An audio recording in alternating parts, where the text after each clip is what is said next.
Olá, que Deus abençoe a sua vida em nome de Jesus. Seja bem-vindo ao nosso estudo bíblico, o poder da intercessão.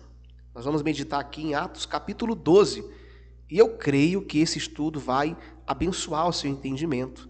Então, fique comigo até o final, serão 6 lições, tá bom? Quero que você medite nessas 6 lições. Se você quiser pegar um papel e uma caneta para anotar, você pode também, porque vai acrescentar no seu conhecimento e vai abençoar a sua vida. Glória a Deus. E esse vídeo é uma sugestão de um inscrito.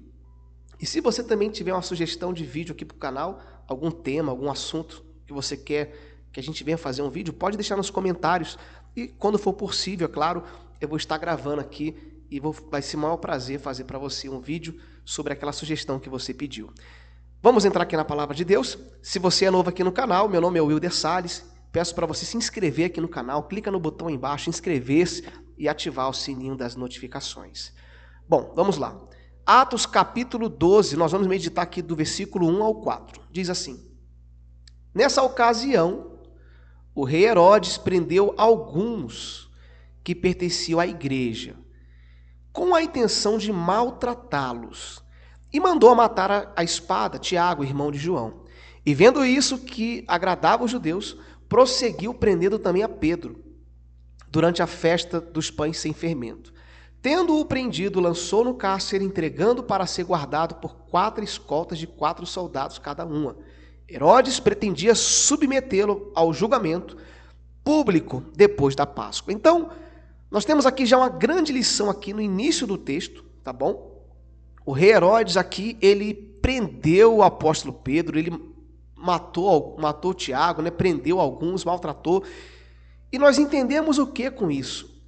Que o Herodes ele estava querendo impedir a igreja do Senhor de fazer a obra que tinha que ser feita. Por quê?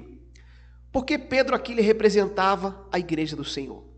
Pedro era o líder da sua época, ele era o apóstolo Pedro. Então, quando ele prende a Pedro, ele tenta aqui de alguma maneira impedir o evangelho, as boas novas de Jesus, de alcançar as pessoas naquela época. Então, nós temos uma primeira lição aqui, um primeiro entendimento, e eu quero colocar para você aqui. O inimigo sempre vai tentar parar a igreja do Senhor. Isso é um fato, meu irmão. O inimigo sempre vai tentar parar. Ele vai tentar, mas ele não vai conseguir, porque as portas do inferno não prevalecerão contra a igreja do Senhor. E eu quero colocar aqui uma fala de Jesus, de Mateus 26, 31. Então, Jesus lhe disse: ainda esta noite, todos vocês me abandonarão, pois está escrito: ferirei o pastor e as ovelhas do rebanho serão dispersas. Olha que forte. Esse texto, inclusive, está em Zacarias. Tá? Jesus está referindo-se ao texto de Zacarias. E foi o que Herodes queria fazer. Ele prendeu a Pedro para matá-lo, para jogá-lo e matá-lo. Qual o propósito? Para impedir a igreja do Senhor de desenvolver, de crescer, dispersar, né, como está escrito, dispersar a igreja do Senhor. E hoje em dia não é diferente. Hoje em dia, meu irmão, o inimigo ele ataca a igreja do Senhor, ele ataca os ministérios, né, de louvor, o pastor, o obreiro, o diácono, o presbítero. Por quê? Porque ele quer impedir o evangelho de ser propagado, de alcançar novas pessoas. E foi o que ele tentou fazer naquela época na vida de Pedro, através do rei Herodes, representando ali a figura de Satanás. Está dando para você entender? Então, aqui nós temos já uma primeira lição. O inimigo sempre vai tentar parar a igreja do Senhor. Vamos continuar agora.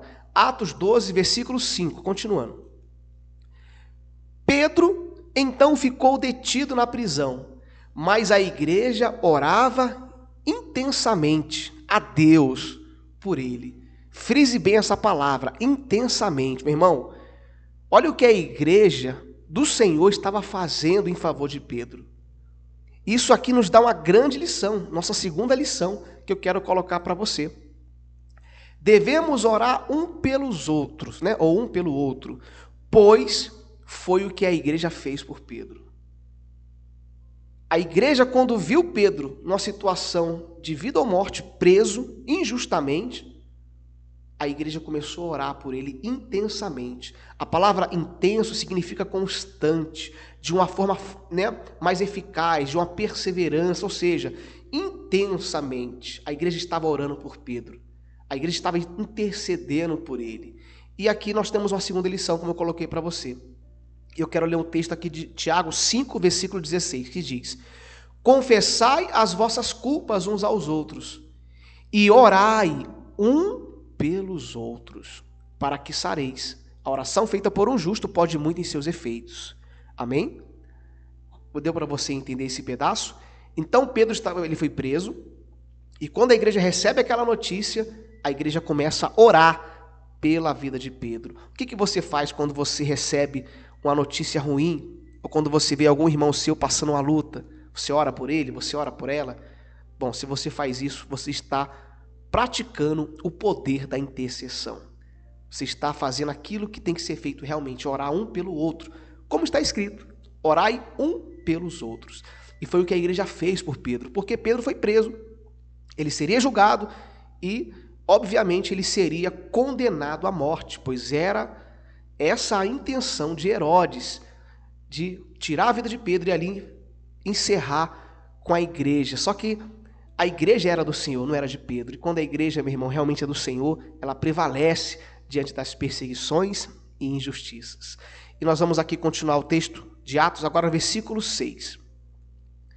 Na noite anterior ao dia em que Herodes iria submetê-lo ao julgamento, Pedro estava dormindo entre dois soldados, preso com 2 algemas, e sentinelas montavam guarda à entrada do cárcere. Vamos meditar agora nesse texto aqui, irmãos. Imagina você que você foi preso e você sabe que você vai ser julgado e vai morrer. Será que você conseguiria dormir? Será que você conseguiria ter paz nesse momento? Porque quando você lê esse texto e você vê que Pedro estava dormindo entre 2 soldados, meu irmão, isso aqui nos traz uma grande revelação. Pedro estava em paz. Pedro, ele estava em paz no seu coração. Isso é muito forte. Por quê? Porque ele tinha a total confiança que Deus poderia livrá-lo daquela situação. E se ele viesse a morrer, a ser morto, ele também tinha a paz no seu coração que ele estaria na glória com Jesus. Então aqui nós temos uma grande lição, a nossa terceira lição, que é guardar o coração diante das lutas, irmãos. É exatamente isso. Imagina você ali numa situação difícil, não tinha o que ele fazer, ele estava preso, ele estava ali com soldados ao seu lado, algemado, guardas na porta, enfim, não tinha para onde ele fugir, não tinha o que ele fazer.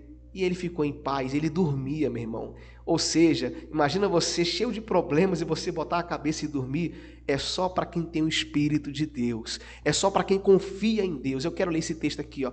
Quero meditar com você. Isaías 26, versículo 3 e 4. Diz assim: tu guardarás em perfeita paz aquele cujo propósito está firme. Aonde está o teu propósito? Aonde está o teu coração? Porque em ti confia. E aí o versículo 4. Confie para sempre no Senhor, pois o Senhor, somente o Senhor, é a rocha eterna. Aleluia. Deu para você entender? Deus, ele conserva em paz. Eu sei que a gente falar assim é muito fácil. Não estou dizendo que Pedro não possa ter sentido medo, que Pedro não possa ter sentido ali, ter tido um medo no seu coração, aquele momento de aflição, mas ele falou, não, vou ficar em paz, vou dormir, vou guardar o meu coração, porque eu creio que Deus pode me livrar, eu creio que Deus pode me tirar dessa situação, porque Ele é Deus. Pedro tinha essa confiança no seu coração, Pedro tinha essa certeza, e se ele viesse a morrer, como eu falei para você, ele estaria na glória, ele iria para a glória, para o reino eterno, ele sabia disso, por isso ele dormiu, mesmo ali, sendo ameaçado de morte, sendo submetido a julgamento, ele guardou o coração dele. Então, terceira lição, guarde o coração diante das lutas. Quando vier uma luta contra a sua vida, quando vier uma tribulação, uma aflição, meu irmão, guarde o seu coração. Guarde o seu coração, conserve em paz. Você tem um propósito? Está aqui, ó. Deus vai conservar em paz aquele cujo propósito é firme. Seja firme no seu propósito. O Senhor é contigo. Amém? Glória a Deus. Vamos continuar aqui o nosso texto. Fique comigo até o final. No final desse vídeo eu vou orar por você. Então não pula não, fica até o final do vídeo. No finalzinho eu vou orar para que a palavra fique no seu coração e que o Espírito Santo ele abra mais o seu entendimento. Agora versículos 7 e 9, tá bom? Vou colocar para você aí. Diz assim: repentinamente apareceu um anjo do Senhor e uma luz brilhou na cela. E ele tocou no lado de Pedro e Pedro acordou. E disse: depressa, levanta-te, disse ele. Então as algemas caíram dos punhos de Pedro, e o anjo lhe disse: vista-se e calce as sandálias. E Pedro assim fez. E disse-lhe ainda o anjo: põe a capa e siga-me. E saindo Pedro o seguiu, não sabendo que era real o que se fazia por meio do anjo. Tudo aquilo lhe parecia uma visão. Olha que interessante esse texto. Pedro ele estava ali, o anjo do Senhor foi lá. Deus mandou um anjo ali, e Deus ele tem o poder de mandar um anjo, de alguma maneira, de fazer o sobrenatural. E falou: Pedro, vem, segue-me, coloca a sandália, coloca a sua capa. E Pedro saiu e seguiu, e ele achou que era uma visão, ele achou que ele estava dormindo, que ele estava sonhando, né? Mas tudo aquilo era real. Tudo aquilo era real, porque assim é o nosso Deus. Quando ele faz algo em nossa vida, parece até que aquilo não é real, mas Deus ele tem esse poder de fazer o sobrenatural na nossa vida. E aqui nós temos mais uma lição. Eu quero colocar a nossa quarta lição desse texto. Vou colocar para você. Não sabemos como Deus vai fazer o sobrenatural. Você sabe? Eu também não sei. Mas o Senhor faz além do que pedimos ou pensamos, meu irmão. Isso é até um texto bíblico. Ele faz, o Senhor faz além do que pedimos ou pensamos. E aí o texto de Salmo 50, 15 diz, né? Invoca-me no dia da angústia, eu te livrarei e tu me glorificarás. Meu irmão, era o que a igreja estava fazendo. A igreja do Senhor estava ali invocando o Senhor em favor de Pedro, intercedendo em favor de Pedro, orando pela vida de Pedro, falando: Senhor, livra, né? Livra Pedro, salva Pedro, tira ele daquela situação. E hoje em dia não é diferente, meu irmão. Não só por a vida de alguém, pela sua vida, você pode sim invocar o Senhor na sua angústia, buscar o Senhor num momento difícil, Ele vai te livrar e você vai glorificar o nome dEle. Como vai ser? Como vai acontecer? Não sabemos, como eu coloquei aí. Pedro, ele achou até que era uma visão, né? Deus ele pode sim enviar um anjo, Deus pode sim enviar uma pessoa, Deus pode sim mover alguém em seu favor. Porque Deus ele tem todo o poder e Ele pode fazer da maneira que Ele achar melhor. Amém? Glória a Deus. Deu para você entender essa quarta lição? Vamos continuar aqui. Atos 12, agora do versículo 10 ao 11. Passaram a primeira e a segunda guarda, chegaram ao portão de ferro, que dava para a cidade. Este se abriu por si mesmo para eles, ou seja, o portão se abriu sozinho, olha que interessante. E passaram. E tendo saído, caminharam ao longo de uma rua, e de repente o anjo o deixou. Então Pedro caiu em si e disse: agora sei, sem nenhuma dúvida, que o Senhor enviou o seu anjo e me libertou das mãos de Herodes e de tudo que o povo judeu esperava. Glória a Deus, irmãos. Olha que bênção. Então Pedro ali, ele reconheceu, ele viu que aquilo ali realmente era real, não era uma visão. E aí nós temos mais uma lição nesse texto, e eu quero colocar para você a nossa quinta lição. Não há prisão que Deus não possa te libertar. Ó, meu irmão, isso é muito forte. Não há prisão que Deus não possa te libertar. Talvez você está numa prisão espiritual.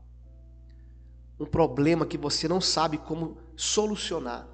Uma dificuldade, alguma área da sua vida. E aí, o que você faz? Você não tem que fazer nada, você tem que orar a Deus. Confiar no Senhor, porque o Senhor é quem vai fazer uma grande obra. E em Jesus Cristo você já é livre, você já é liberto. Porque está escrito, né, que foi para a liberdade que Cristo nos libertou. Então, deixa eu ler para você esse texto de Isaías 45. Ó. Eu irei adiante de ti e endireitarei os caminhos tortuosos. Quebrarei as portas de bronze, as prisões, e despedaçarei os ferrolhos de ferro. Ou seja, não há prisão que Deus não possa te libertar. Se você buscar, se você orar, meu irmão, não só você, mas alguém que você quer que Deus venha libertar, talvez é um filho que está no mundo das drogas, na bebida, o marido, a esposa, Deus tem poder de libertar aquela pessoa. Não há prisão que Deus não possa tirar. Quantos testemunhos já vi de pessoas que estavam no fundo do poço, realmente com a vida destruída, e o Senhor libertou. Então, o mesmo Deus que fez isso na vida de Pedro, porque a igreja intercedia por ele, pode fazer na tua vida, na vida daquele ente querido que você ama. Amém? Vamos aqui para o final do texto e a última lição para a gente poder orar e encerrar. Atos 12, 12. E percebendo isso, ele se dirigiu à casa de Maria, mãe de João, também chamado Marcos, onde muita gente se havia reunido. O que eles estavam falando? Um falando do outro? Não, eles estavam orando. Eles estavam ali intercedendo. Aleluia. Que forte, meu irmão. Quando Pedro chegou lá, viu aquele povo, ele ficou admirado. Todos estavam orando, todos estavam intercedendo em favor da própria vida dele. E aqui tem a nossa sexta lição para a gente encerrar. Não pare de orar enquanto você não vê o seu milagre. Meu irmão, isso aqui é muito forte. Não pare de orar enquanto você não vê o seu milagre. Olha o texto de Romanos 12, 12. Alegrai-vos na esperança, sede paciente na tribulação e perseverai na oração. Persevere, igreja, persevere, meu irmão. Nós temos que perseverar. Enquanto você não vê o milagre, não pare, continue. Continue firme no propósito. Creia que o Senhor vai fazer o milagre, pois Ele fez na vida de Pedro e fará também nas nossas vidas. Deu para você entender? Espero que tenha sido claro. Quero orar agora para a gente encerrar aqui esse vídeo e que a palavra de Deus fique no seu coração. Pai, muito obrigado por esse estudo. Meu Deus, eu creio que o Senhor falou o coração dessa mulher, deste homem, dessa pessoa de uma forma especial. Meu Deus, e o poder da intercessão é algo fundamental para nossas vidas. Abençoe a vida dessa pessoa, meu Pai. Abençoe o entendimento dele e dela. E que essa pessoa consiga, meu Pai, entender que a intercessão, ela faz parte da vida de todos aqueles que te amam, em nome de Jesus. E você que crê, diga amém. Amém? Glória a Deus. Que o Espírito Santo fale mais no seu coração. Se você gostou desse vídeo, novamente deixe o seu like, deixe o seu comentário aqui, tá bom? Que Deus abençoe a sua vida, Deus abençoe a sua família e até o nosso próximo estudo bíblico, tá bom? Deus te abençoe. Fique na paz do Senhor. Um forte abraço.